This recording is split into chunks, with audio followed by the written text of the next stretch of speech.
ఆరు ఓం శ్రీ మాత్రే నమః. 601వ నామము ధరాందోళిత దీర్ఘాక్షి. ధరాందోళిత ఓం ధరాందోళిత దీర్ఘాక్ష్యై నమః. ధర అంటే అరవిరిసిన అంటే మందహాసము, చిరుమందహాసము కిందకు వస్తుంది. ఆందోళిత అంటే కదలిక, చంచలము. దీర్ఘ అంటే విశాలము, పొడవు అని. అక్షి అంటే కన్నులు. అమ్మకి కొంచెము చంచలముగా ఉన్నటువంటి, మిక్కిలి విశాలమైనటువంటి, దీర్ఘము పొడవైనటువంటి కన్నులు కలిగిన తల్లి అని ధరాందోళిత దీర్ఘాక్షి నామానికి అర్థం. ఇది అసలు అర్థం అది. మరి అమ్మ ఎప్పుడూ దీర్ఘమైన చూపు, పొడవైన చూపు అంటే సృష్టి అంతా చేసింది అమ్మే. మరి ఈ జగత్ సృష్టి అంతా చిన్నది కాదు కదా, అణువణువు అమ్మ సృష్టిలోదే. మరి ఇంత సృష్టిని అమ్మ చూడాలి అంటే ఈ సృష్టి అంతా ఎంత పొడవున్నా అమ్మ కన్నులు చూపు అలా వెళ్ళిపోతూ ఉంటుంది. ఎంత దూరమైన సృష్టి మొత్తం అమ్మ కన్నులు చూడగలుగుతాయి, చూస్తున్నాయి. అలాగే మరి సృష్టి అంతా ఉంది కదా, మరి అంతటినే అమ్మ చూడాలి అంటే కళ్ళు ఆ చుట్టూ తిప్పాలి కదా. ఆ కనుల యొక్క కదలిక ఉంటేనే కనులకి అందము, ఆకర్షణ ఉంటాయి.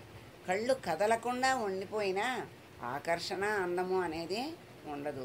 అలా ఆ చంచలత్వం ఉంటేనే అటు ఇటు అంతటా కూడా చూడగలిగేటువంటి కళ్ళు.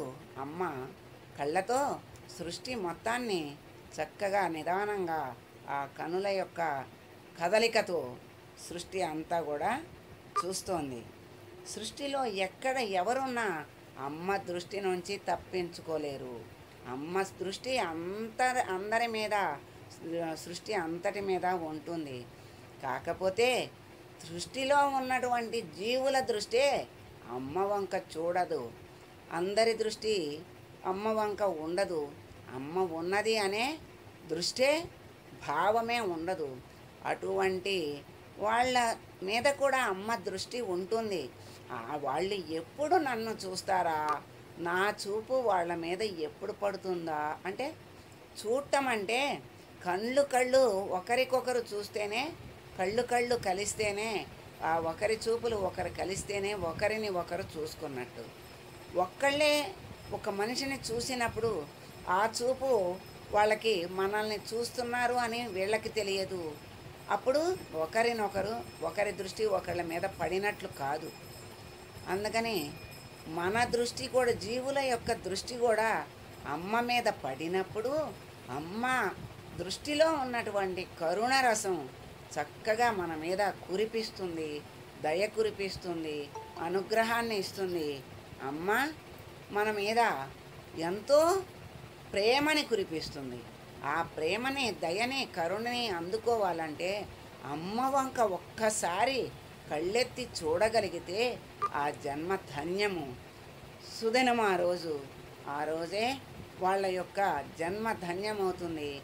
వాళ్ళకి మంచి మార్గాన్ని కూడా అమ్మ తెలియక తెలిసి అయినా అమ్మ మీద దృష్టి పడితే ఆ దృష్టి పడినటువంటి బిడ్డలని చెడు మార్గంలో నడిపించకుండా మంచి మార్గాల్లో నడిపిస్తూ, మంచి సూచనలు ఇస్తూ అమ్మ అనుగ్రహాన్ని పరిపూర్ణంగా ఇస్తుంది, దయతో దగ్గరికి తీసుకుంటుంది.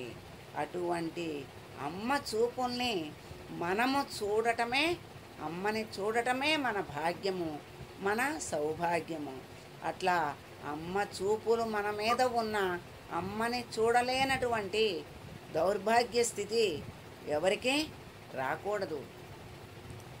అంతటి భాగ్యాన్ని ప్రతి జీవి, ప్రతి బిడ్డ తల్లి చూపుని, తల్లి మమకారాన్ని, తల్లి కరుణని పొందాలి అంటే అమ్మ ఎప్పుడూ చూస్తున్నా బిడ్డ కూడా అమ్మ యందు దృష్టిని పెట్టినప్పుడే ఆ కళ్ళల్లో కరుణ, ఆ సందేశాలు అవి కూడా సూచనలు అన్నీ కూడా తెలుసుకోగలుగుతారు.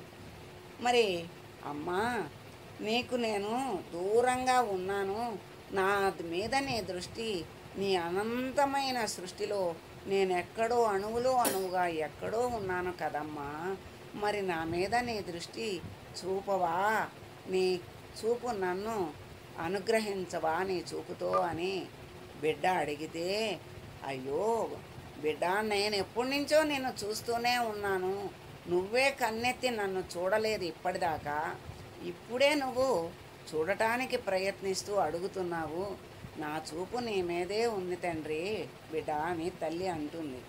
అలాగే మరి అమ్మా, నువ్వు యోగుల మీద కరుణ చూపిస్తావు, మరి పరిపూర్ణమైనటువంటి ఋషుల మీద, పరిపూర్ణమైనటువంటి వ్యక్తుల మీద, నీ మీద భక్తి ఉన్నటువంటి వాళ్ళ మీదే నీ చూపుని ప్రసరిస్తావు, నాబోటి అభాగ్యుల మీద నీ చూపు ఉండదు కదమ్మా అంటే, అది నీ పొరపాటు బిడ్డ, నా చూపు అందరి మీద ఉంటుంది. మరి పరిపూర్ణమైనటువంటి బిడ్డ మీద నా చూపు ఉండవలసిన అవసరం కూడా లేదు. ఎందుకంటే పరిపూర్ణుడయ్యాడు అంటే నా దగ్గరికి నా స్వరూపాన్ని పొందినటువంటి వాడే కనుక, చిన్నవాడు, అనామకుడు, అజ్ఞాని అయినటువంటి చిన్న బిడ్డ మీదే తల్లి యొక్క దృష్టి ఎక్కువ ఉంటుంది. కాకపోతే ఆ బిడ్డ తల్లి మాట వినాలి, తల్లి చూపుని గ్రహించాలి, తల్లి అడుగుజాడల్లో నడవాలి. అప్పుడు ఆ బిడ్డ ధన్యుడవుతాడు. నేను అందరినీ చూస్తూనే ఉంటాను, నువ్వే నా మీద నేను చూస్తున్నటువంటి నా చూపులో నువ్వు చూపు కలపట్లేదు, అంతేగాని నేనెప్పుడు చూడకుండా మానను. చిన్నవాళ్ళని, అజ్ఞానుల్ని పరిపూర్ణుల్ని చెయ్యటానికే నేను సిద్ధంగా ఉంటాను అని అమ్మ చెప్తుంది. అలా సూర్యకాంతి ఎలా అంటే, సూర్యకాంతి మురికి మీద, బంగారం మీద ఒకేలాగా ఎలా ప్రసరిస్తూ ఉంటుందో, ఇది మురికి మనకి పనికిరాదు, మన కాంతి దాని మీద పడకూడదని సూర్యుడు ఎప్పుడూ అనుకోలేదు. బంగారము దీని మీద ఎక్కువ ప్రసరించాలి అని సూర్యుడు ఎప్పుడూ అనుకోలేదు. ఆ సూర్యుడు సమత్వ బుద్ధితో అంతటినీ ఒకే రకంగా ప్రకాశింపచేస్తాడు. అటువంటి సూర్యుని దృష్టే, ప్రకాశమే అందరికీ అందిస్తుంటే, ఆ సూర్యుని సృష్టించినటువంటి తల్లి, ఆ సూర్యుడే కన్నుగా కలిగినటువంటి తల్లి, ఆ చంద్రుడు జగత్తంతా ప్రశాంతంగా చక్కగా నవనవలాడేటట్లుగా, శక్తిని పుంజుకునేటట్టుగా తన అమృత కిరణాల్ని అందిస్తూ ఉంటాడు కదా. మరి అటువంటి సూర్యచంద్రులే నేత్రములుగా కలిగిన తల్లి సమదృష్టి అంతటా ఉంటుంది. వాళ్ళకే సమదృష్టిని ఇచ్చినటువంటి తల్లి సమదృష్టితో జగత్తంతటిని చూస్తుంది, అందరినీ అనుగ్రహిస్తుంది. ఎవ్వరూ అమ్మ అనుగ్రహానికి అపాత్రులు కారు. కాకపోతే అమ్మ అనుగ్రహానికి అర్రులు చాచాలి.